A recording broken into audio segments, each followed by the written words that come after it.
सद्गुरू चरणांना नतमस्तक होऊन आपण या निरूपणास सुरुवात करूया. माईबाप सज्जनांचं स्वागत आहे. पहा, आज आपण पाहणार आहोत. तुम्ही ऐकलं सुद्धा असेल, चांगला माणूस नेहमी दुःखी असतो आणि वाईट माणूस नेहमी आनंदी असतो. जर असं असेल तर मग चांगल्या कर्माचं चांगलं फळ कसं मिळतं आणि वाईट कर्माचंही चांगलं फळ कसं मिळतं? हा कर्माचा संपूर्ण खेळ काय आहे आणि त्याचा आपल्या जीवनावर कसा परिणाम होतो? कर्माचं चक्र कसं चालतं? जर आपण समजून घेतलं ना, तर आपल्याला जीवनात खरा आनंद मिळू शकतो. कारण आपण केवळ अशाच गोष्टी करू ज्यातून आपल्याला सकारात्मक परिणाम मिळतील. म्हणजे शेवटी हा कर्माचाच खेळ आहे ना. पहा, आपल्या जीवनामध्ये कर्म रोज आपण करतो. कधी कधी दुसऱ्याला दुखावण्यासाठी करतो, कधी कधी स्वतःला चांगलं वाटण्यासाठी करतो, कधी कधी पैसा मिळावासाठी करतो. पण जो मनुष्य दुसऱ्याच्या सुखासाठी कर्म करतो ना, त्याच्या जीवनामध्ये अफाट श्रीमंती येत असते. त्याच्या जीवनामध्ये अफाट आनंद होत असतो. पहा, एका सुंदर अशा उदाहरणाद्वारे स्पष्ट करूया. एका शहरामध्ये व्यावसायिक खूप श्रीमंत होता. प्रतिष्ठित व्यापारांमध्ये त्याच्या नावाला मान होता. काळ हळूहळू सरकत होता. पण एके दिवशी त्याला एक मुलगा झाला. मुलाच्या जन्माने तो व्यापारी खूप आनंदित झाला. त्याचं नाव ठेवलं नंदन. त्या व्यापाऱ्यानं विचार केला, आता त्याचा मुलगा मोठा होऊन त्याचा व्यवसाय सांभाळेल आणि एक दिवस आपल्या गावातील सर्वात श्रीमंत व्यावसायिक बनेल. त्या व्यावसायिकानं आपल्या मुलाचं चांगलं संगोपन केलं, त्याला उत्तम शिक्षण दिलं. काळांतराने नंदन आता 22 वर्षाचा होता. तो मोठा झाला होता. वडिलांना त्याच्या व्यवसायात मदत करत होता. आपल्या मुलाला कामात मदत करताना पाहून व्यावसायिकाला खूप आनंद झाला. मग त्या व्यावसायिकानं आपल्या मुलाचं लग्न एका सुंदर तरुणीशी ठरवलं. नंदन खूप आनंदी होता. लग्नानंतर काही दिवस नंदननं वडिलांना त्याच्या व्यवसायात मदत केली. पण अचानक नंदनमध्ये काही बदल घडू लागले. तो आपला संपूर्ण दिवस मित्रांसोबत भटकू लागला. हळूहळू नंदनला एक खूप वाईट सवय लागली. ती आजच्या या कलियुगातल्या मनुष्याला लागते ना. तो रोज आपल्या मित्रांसोबत जुगार खेळू लागला. नंदन घरी परतलाही नाही आणि वडिलांनी त्यांच्या व्यवसायात मदतही केली नाही. वेळ हळूहळू सरत होता. नंदनचे वडीलही वृद्ध होत चालले होते. वाढत्या वयामुळं नंदनच्या वडिलांना व्यवसाय सांभाळणं शक्य होत नव्हतं आणि व्यवसाय सांभाळण्याऐवजी नंदन वडिलांनी जमवलेले पैसे उधळत होता. दुर्लक्षामुळं त्याच्या व्यवसायाला हळूहळू मोठं नुकसान होऊ लागलं. नंदनच्या वडिलांनी नंदनला समजावलं, मी एवढी मोठी मेहनत करून व्यवसाय उभा केला आहे.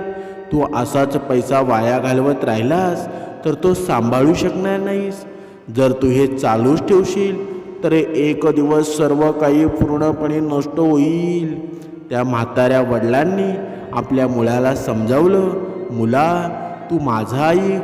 ही जुगाराची सवय, जुगाराचे हे वाईट व्यसन सोडून दे. आणि आता तर गणपती आलेले आहेत. गणपती आल्यानंतर आपली बघा, आईसुद्धा जुगार खेळते, बहीणसुद्धा जुगार खेळते, स्त्रीसुद्धा जुगार खेळते. मग आपली भक्ती गेली कुठे? पहा, नाहीतर एक दिवस असाच जाईल ना, जेव्हा तुझ्याकडे कोणीही उरणार नाही, तू टिकणार नाही, तुला कोणीही साथ देणार नाही. पहा, त्या नंदनला त्याचे वडील म्हणतात ना, आणि तुला पश्चाताप होईल म्हणून तू वेळेवर सावध राहायला हवं. पण नंदनने त्याच्या वडिलांचा एकही शब्द ऐकला नाही. तो त्यांचा ऐकायला आणि मग त्यांच्याकडे दुर्लक्ष करायचा. अशा प्रकारे वेळ हळूहळू निघून गेला. काळ लोटला. काळानुसार त्याचे वडील वृद्ध आणि आजारी होत गेले. काही दिवसांनी त्या व्यापाऱ्याचा मृत्यू झाला. वडिलांच्या मृत्यूमुळं नंदनला किंचितही पश्चाताप झाला नाही. जणू त्याच्या वडिलांच्या मृत्यूनं त्याला स्वातंत्र्यच मिळालं होतं. आता त्याचं ऐकून घेणारं कोणीही नव्हतं. नंदन पूर्वीपेक्षा जास्त रात्रंदिवस जुगारामध्ये गुंतला होता. त्याला जुगार खेळून मोठा माणूस्य व्हायचं होतं. त्याला एका दिवसातच सर्व काही मिळवायचं होतं. यामुळं त्यानं जुगारावर मोठ्या बाजी लावायला सुरुवात केली. नंदनच्या आईनं त्याला समजवण्याचा प्रयत्न केला. बाळा, तू खूप पैसे उधलस आहेत, तुझं डोकं फिरलं आहे. जे काही थोडंफार धन उधळून टाकायचं तुझा इतका हट्ट का आहे? असं म्हणतात की जेव्हा एखादी व्यक्ती मरणाच्या दारात असते तेव्हा तिची बुद्धी काम करणं थांबवते. नंदननं आपल्या आईचे शब्द एका कानाने ऐकले आणि दुसऱ्या कानानं सोडून दिले. नंदन रात्रंदिवस जुगारात मग्न होता. तो कशाबद्दलही अनभिज्ञ होता. नंदनकडं कुबेराचा अक्षय खजिना नव्हता. हळूहळू नंदनचे सर्व पैसे संपू लागले.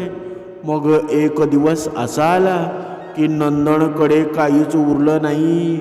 त्यानं जुगारात आपले सर्व पैसे खर्च केले होते. त्यानं सर्व काही गमावलं होतं. आता नंदनची आईसुद्धा आजारी पडू लागली होती. जेव्हा नंदनची आई आपल्या मुलानं जुगारात सर्व काही गमावलं हे ऐकून त्याची आई पूर्णपणे खचून गेली आणि मरण पावली. पण तिच्या मृत्यूबद्दलही नंदनला कोणत्याही पश्चाताप वाटला नाही. आईच्या अंत्यसंस्कारानंतर थोड्याच काळामध्ये नंदनने पुन्हा जुगार खेळायला सुरुवात केली. त्याला कशाचीही पर्वा नव्हती. त्याच्यासाठी जगणं किंवा मरणं हा निवडीचा प्रश्न होता. तो दिवसभर जुगार खेळायचा. त्यानं आंध्र प्रदेशातील इतर व्यापाऱ्यांकडून पैसेही उसने घेतले होते. नंदन एका श्रीमंत व्यापाऱ्याचा मुलगा होता. त्यामुळं त्याला पैसे देण्यासो कोणीही नकार देत नव्हता. पण नंदनने ते सर्व पैसे जुगारावर उधळले. नंदन आता मोठ्या कर्जामध्ये बुडाला होता. त्याला दिवसातून 2 वेळचं जेवणही परवडत नव्हतं. त्याच्याकडं तेवढेही पैसे उरत नव्हते. नंदनची परिस्थिती इतकी बिकट झाली होती की त्याच्याकडे 2 वेळच्या जेवणापुरते अन्नही नव्हते आणि घालायला पुरेसे कपडेही नव्हते. तो पूर्णपणे कंगाल झाला होता. शहरातील प्रत्येकाला आता हे माहीत झालं होतं. नंदन आता कंगाल झाला आहे. त्याच्याकडे काहीही उरलं नाही. जेव्हा कधी नंदन कोणाकडे मदती मागायला जातो तेव्हा सर्वजण नकार देतात. एका असा काळ होता जेव्हा त्याचे कुटुंब शहरातील प्रमुख उद्योगांपैकी एक होते. पण नंदनच्या वाईट सवयीमुळं त्याला सर्वस्व गमवावं लागलं. त्याला कोणीही मदत केली नाही. जेव्हा नंदनने सर्व काही गमावलं तेव्हा त्याला जाणवलं की समाज फक्त श्रीमंतांचाच आदर करतो. माणसाचे पैसे संपतात त्याचा आदरही निघून जातो. आजची परिस्थिती सुद्धा तीच आहे ना. पण आपल्याला समजायला हवं, तो नंदन तो नाही, तो नंदन तुम्ही आहात. हे आपण तुम्हाला सांगायची गरज नाही. पहा, जे लोक मेहनत करून आयुष्यात यशस्वी होतात त्यांचाच लोक आदर करतात. जेव्हा नंदनच्या सासऱ्यांना कळलं की त्यांचा जावई गरीब झाला आहे तेव्हा तिच्या काळजीनं ते लगेच आपल्या मुलीला भेटायला गेले. तिथे पोचल्यावर त्यांना खूप उदास वाटलं. तिनं फाटलेले जुने कपडे घातलेले होते. भुकेनं तिचा फुलासारखा चेहरा कोमजलेला होता. आपल्या मुलीला अवस्थेत पाहून त्यांना नंदनवर खूप राग आला. त्यांनी आपल्या मुलीला घरी घेऊन जायचं ठरवलं. ते नंदनला काही बोलले नाहीत आणि त्यांनी आपल्या मुलीला घरी नेलं. जेव्हा नंदन घरी पोचला तेव्हा त्याला कळालं त्याच्या सासऱ्यानं आपल्या पत्नीला घरी नेलं आहे. हे ऐकून नंदनला खूप दुःख झालं. तो आता पूर्णपणे एकटा पडला होता. त्याच्याकडे पैसे नव्हते. त्याला बायको नव्हती, आई नव्हते, वडील नव्हते. सगळ्यांनी त्याला एकटं सोडलं होतं. त्याची परिस्थिती पाहून नंदनला रडू कोसळलं. आता नंदनला त्याच्या वडिलांनी त्याला सांगितलेल्या गोष्टी आठवल्या. आपल्या दुर्दशेला तो स्वतः जबाबदार होता. तो स्वतःशी पुटपुटला. एक काळ होता माझी गणना शहरातील अग्रगण्य व्यवसायांमध्ये व्हायची. आज माझ्याकडे खायला अन्नसुद्धा नाही. मी माझ्या वडिलांचे सगळे पैसे उडवून टाकले.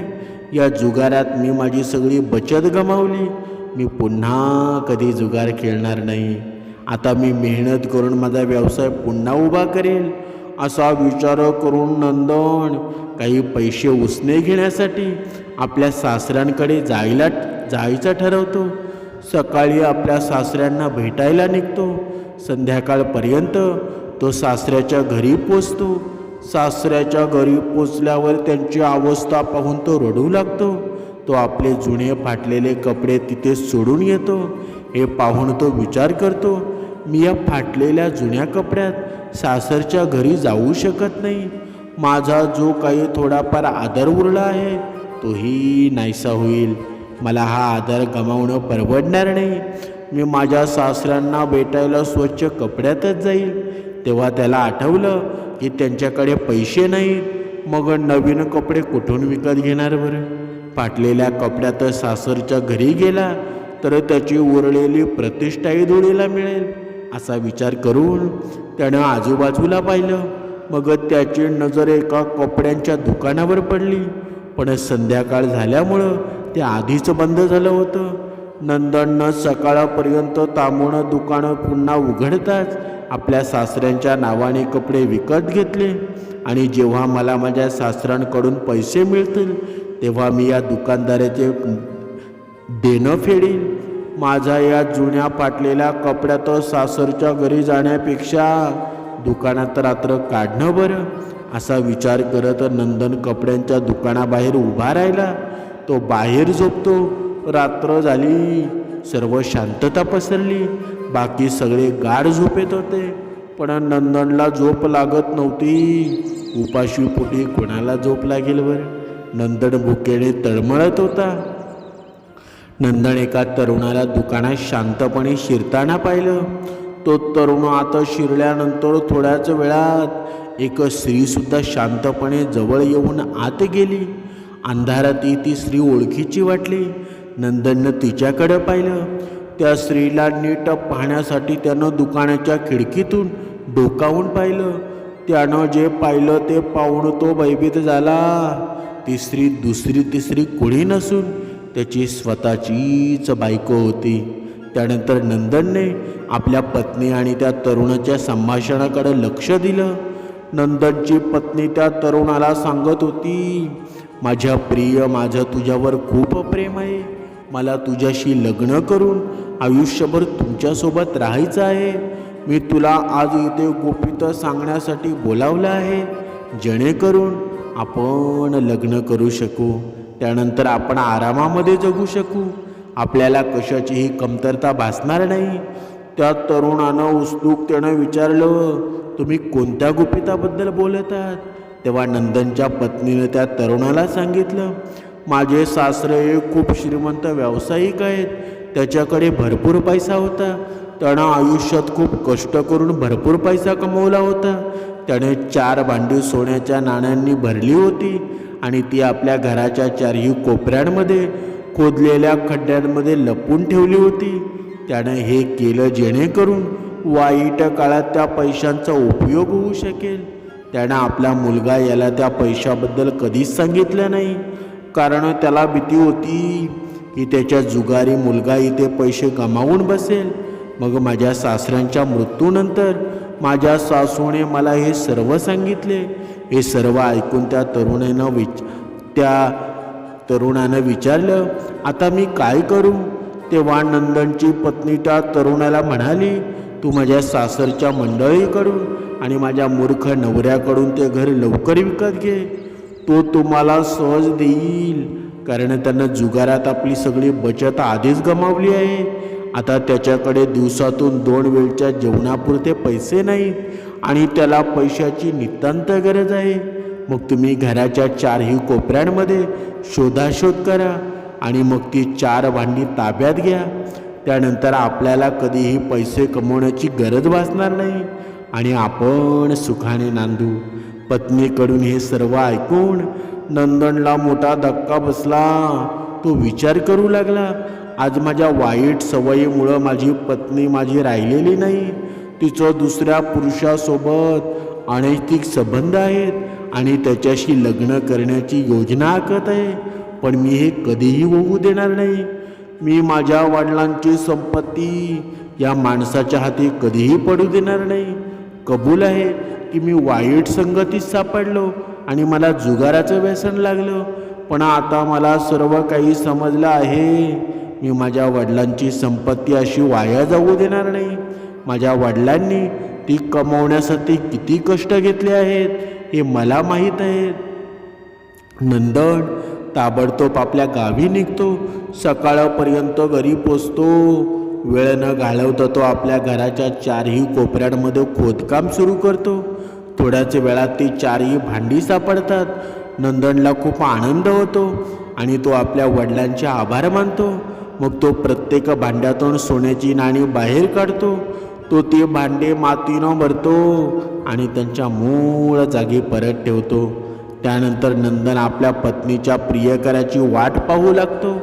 काही दिवसांनी त्यांच्या पत्नीचा प्रियकर त्यांच्या घरी येतो आणि त्यांना म्हणतो, मी ऐकलं आहे की तुम्ही तुमचे हे घर विकत आहात. मी बऱ्याच काळापासून या शहरात घर शोधत आहे, कारण मला या शहरात माझा व्यवसाय सुरू करायचा आहे. मला घराची नितांत गरज आहे आणि त्यासाठी तुम्ही मागितलेले पैसे तुम्हाला मिळतील.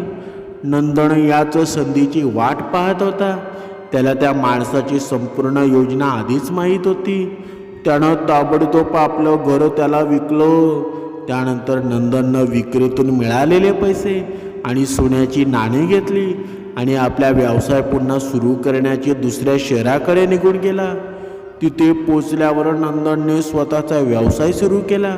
सुरुवातीला त्याला बऱ्याच अडचणींचा सामना करावा लागला, पण त्यानं कठोर परिश्रम केले आणि वाईट सवयीपासून स्वतःला दूर ठेवलं. व्यवसायात कधीकधी लहान मोठे चढ उतार येतच असतात, पण त्याने सर्व अडथळ्यांवर मात केली. त्यानं कसंबसं निभावून नेलं. अखेर तो एका व्यापाऱ्याचाच मुलगा होता ना आणि त्याला व्यवसायाबद्दल सर्व काही माहीत होतं. हळूहळू नंदनचा व्यवसाय तेजीमध्ये आला. काही दिवसातच त्यानं अमाप संपत्ती कमावली. मग त्या शहरामध्ये राहणारा एक सेठची नजर नंदनवर पडली. त्याला पाहून सेठला वाटलं, हा तरुण कमालीचा मेहनती आहे. त्यानं इतका कमी वेळात आपला व्यवसाय खूप उंचीवर नेला आहे.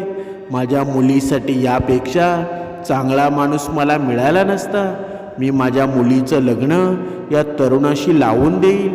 तेवढ्यात तो व्यावसायिक नंदनकडे आला आणि त्याने लग्नाचा प्रस्ताव ठेवला. नंदननं त्या व्यावसायिकाचा प्रस्ताव स्वीकारला. काही दिवसांनी त्या व्यावसायिकाचं आपल्या मुलीचे लग्न नंदनशी लावून दिलं. आता नंदनला त्याचे सर्व काही परत मिळालं होतं. पैसा मान कमवला होता आणि त्याचं लग्नही झालं. आता त्याच्याकडे काहीतरी होतं. नंदनने आपले सर्व आयुष्य जगू लागला आणि आता नंदन पहिल्यासारखा श्रीमंत झाला. थोडक्यामध्ये सांगायचं झालं ना तर पहा, मनुष्याचं आयुष्य आहे ना नेहमी बदलत असतं, पण मनुष्यानं स्त्रीनं आपल्या पतीची कधी साथ सोडू नये. पुरुषानं आपल्या पत्नीची कधी साथ सोडू नये.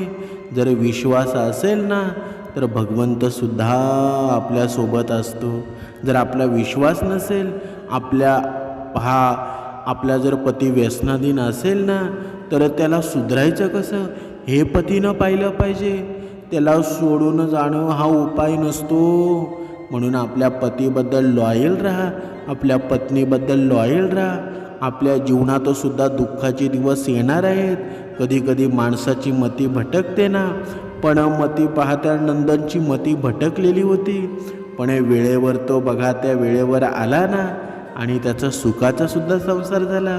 पण त्याला त्याची पत्नी सोडून गेली, परपुरुषाचा संग केला, तिच्या जीवनाचं वाटोलत झालं ना. म्हणून आपल्या जीवनामध्ये आहे ना, आपण नियम पाळा. परस्त्री माते समान, परधन भयावं, हे नियम आपण पाळायलाच हवेत. आणि आपल्या जीवनात 2 वेळची उपासना व्हायला हवी. हे जर सर्व झालं ना तर आपल्यासारखे श्रीमंत आपण आहोत. दुसरी भगवंताची भक्ती करायची गरज नाही. हीच खरी भक्ती आहे. जो कर्मानं राहिला ना, हीच खरी भक्ती आहे. जय जय रघुवीर समर्थ.